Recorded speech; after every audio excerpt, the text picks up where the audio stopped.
Hello students, मैं श्री दीपचंद चौधरी महाविद्यालय ललितपुर से आज हम वूल का मैन्युफैक्चर देखेंगे कि किस तरीके से जो है उनका उत्पादन किया जाता है और उसके कौन कौन से स्टेप्स होते हैं जिनको हम इसमें इस्तेमाल करते हैं। तो इसमें सबसे पहले बात करते हैं शेडिंग की या ऊन की कताई की। तो प्रारंभिक ग्रीष्म काल में भेड़ों को पहले नहलाया जाता है, उसके कुछ सप्ताह उपरांत ही जो है उनकी कटाई या तो हाथों से या यंत्रों की सहायता से जो है की जाती है, क्योंकि ऊन की तरह ही जो है घुंघराली होती है और एक दूसरे से गुथी हुई होती है। जब ऊन काटने वाला व्यक्ति ऊन काटता है तो वह बिना टूटे हुए परत के रूप में निकाली जाती है, जिसे हम फ्लीस भी कहते हैं। और एक अच्छा कारीगर दिन भर में यंत्रों की सहायता से लगभग 100 से लेकर 200 भेड़ों तक की ऊन उतारने में समर्थ जो है वो हो सकता है। तो इस तरीके से जो है ऊन पहले उतारा जाता है। हाथ की कटाई जो है वो मशीन दोनों की तरीके ही उत्तम है और दोनों से ही जो है काम लिया जाता है।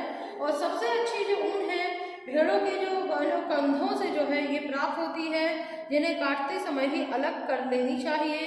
पेट, इसकी छाती, सिर एवं टांग की जो ऊन होती है वो सेकंड नंबर की मानी जाती है और ऊन काटने के बाद इन्हें 100 से लेके 160 किलोग्राम के भार वाले बोरों में भर दिया जाता है।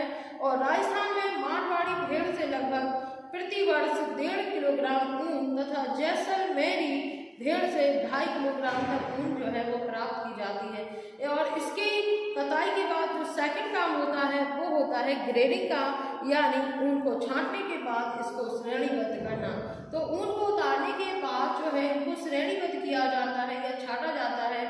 और छटाई करना वह प्रक्रिया होती है जिसमें उनकी परतों को भिन्न भिन्न श्रेणियों में जो है क्लासिफाइड करने के बाद पश्चिमी देशों में जो है यह काम यंत्रों की सहायता से किया जाता है और भारत के में जो है उद्योग धंधों में ऊन की परतों को एक मेज पर फैला दिया जाता है और जिस काम के लिए ऊन की ज़रूरत होती है उसी के अनुसार जो है ऊन की छटाई हाथ द्वारा की जाती है।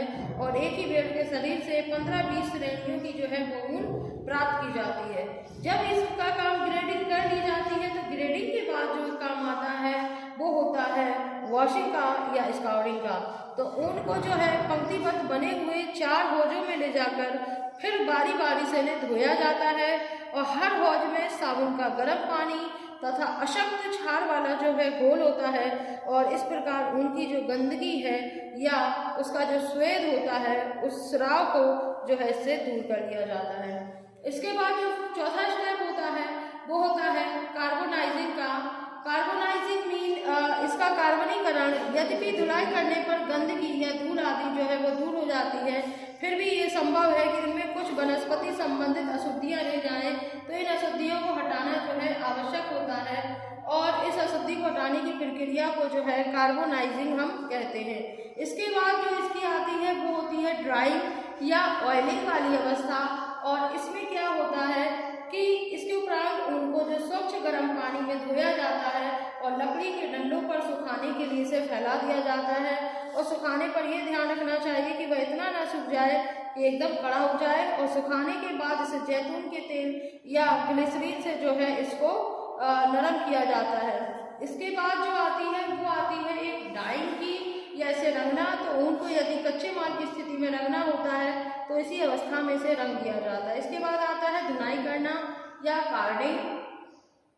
तो स्वच्छ की हुई ऊन इस दशा में नहीं होती है कि उसकी कताई की जा सके, तो इसलिए जो वूलन यार्न होता है धुनाई करने का प्रमुख काम तात्पर्य है कि पहले रेशों को सुलझाया जाए और यह कार्य ऊन के ऐसे रोलरों के मध्य से निकाल कर किया जाता है जिनमें तार के हजारों हाथ लगे रहते हैं और इस प्रक्रिया में आकस्मिक रूप से धूल और अशुद्धियां भी खुद से जो है हट जाती हैं।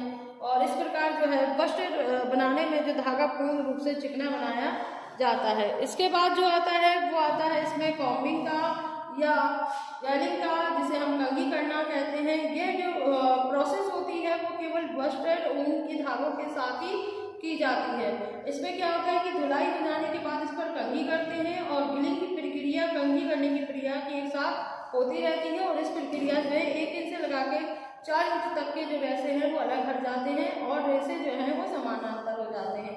इसके बाद आता है ड्राइंग की यानी खिंचाई की। तो इस प्रक्रिया में कंघी करने के ही विकसित प्रक्रिया है और इसे धागा बनाने के लिए यूज करते हैं। ये ऊन के रेशों में पौनियों को दुगनी तथा चौगनी कर देने के लिए जो है इसको किया जाता है और इस प्रक्रिया में रेशों को खींचकर ऐंठन जो है वो दी जाती है। इसके बाद आता है इसमें रोलिंग और ये कताई करने से पहले की अंतिम प्रक्रिया है। इसमें रेशों को हल्की से ऐंठन दी जाती है, ट्विस्ट करते हैं जिससे कि जो पतले रेशे हैं वो एक दूसरे से जुड़ जाते हैं और धुलाई करने के बाद ये 2 भागों में बढ़ जाता है जिसे ऊनी सूत और बस्टेड सूत ये दो नाम से जो है किया जाता है। इसके उत्पादन की क्रिया भी जो है अलग अलग इसमें होती है। इसके बाद आता है स्पिनिंग। स्पिनिंग यानी कताई। इस प्रक्रिया से हल्की कटी हुई पूनियों को दोबारा से खींचकर कताई के द्वारा धागा जो है वो निकाला जाता है। इसके बाद धागों को खींचकर इसको ट्विस्ट किया जाता है या ट्विस्टिंग की जाती है और हल्की ट्विस्टिंग दिया हुआ धागा जो है नरम वस्त्र बनाने के काम में आता है और चिकना तथा समान वाला धागा जो है वो बस्टेड के प्रयोग में आता है। इसके बाद आती है इसकी वेविंग की बात करते हैं, इसकी बुनाई की। तो जो साधारण ऊनी वस्त्र प्रायः सादी बुनाई अथवा ट्विल बुनाई से जो है तैयार किए जाते हैं और तैयार वस्त्र की जो सतह पर रोए होते हैं ये मोटे, मुलायम और फुज्जीदार होते हैं और ये वस्त्र गर्म तो अधिक रहते हैं परंतु मजबूती में कम होते हैं। इनकी स्ट्रेंथ जरा कम होती है और ये गंदे भी जल्दी हो जाते हैं। जैसे जैकेट, स्वेटर, पुलोवर, कंबल जैसे जो वस्त्र होते हैं वो इन्हीं से बनते हैं और इनकी कीमत जो है थोड़ी सी कम होती है। इसके बाद करते हैं बात इसकी डाइंग एंड ब्लीचिंग की, रंगाई और इसके साथ ही इसकी ब्लीचिंग करने की बात करते हैं। तो ब्लीचिंग में ये होता है धुलाई के उपरांत जो है रंगाई या ब्लीचिंग करी जाती है, लेकिन इन परिस्थितियों में कभी कभी धागों को ही रंगाई कर दी जाती है। जिन वस्त्रों को रंगा नहीं जाता है उनको जो है ब्लीच किया जाता है जिसे हिंदी में हम विरंजन भी कहते हैं और क्योंकि चमकाने में जो है सॉनिंग की प्रक्रिया में उससे पीलापन जो है वो छा जाता है। इसके बाद लास्ट जो आपका बचता है वो है फिनिशिंग का। तो अधिकतर जो उनके वस्त्रों की सुगंधता उसकी परिसज्जा पर निर्भर करती है और इसकी मरम्मत, छीलना, साफ करना, परिसज्जाएं से जो है रोएं काटना, इस्त्री करना जैसी परिसज्जाएं जो है वो उन पर दी जाती हैं। इसके उपरांत जो है वस्त्र को दबाकर तह करके विक्रय करने के योग्य जो है वो बनाया जाता है। इस तरीके से ये जो कुछ स्टेप्स हैं ये आपकी वूल के मैन्युफैक्चरिंग के हैं जिन्हें आप एग्जाम में अगर लॉन्ग क्वेश्चन आता है तो आप उसमें दे सकते हैं। धन्यवाद।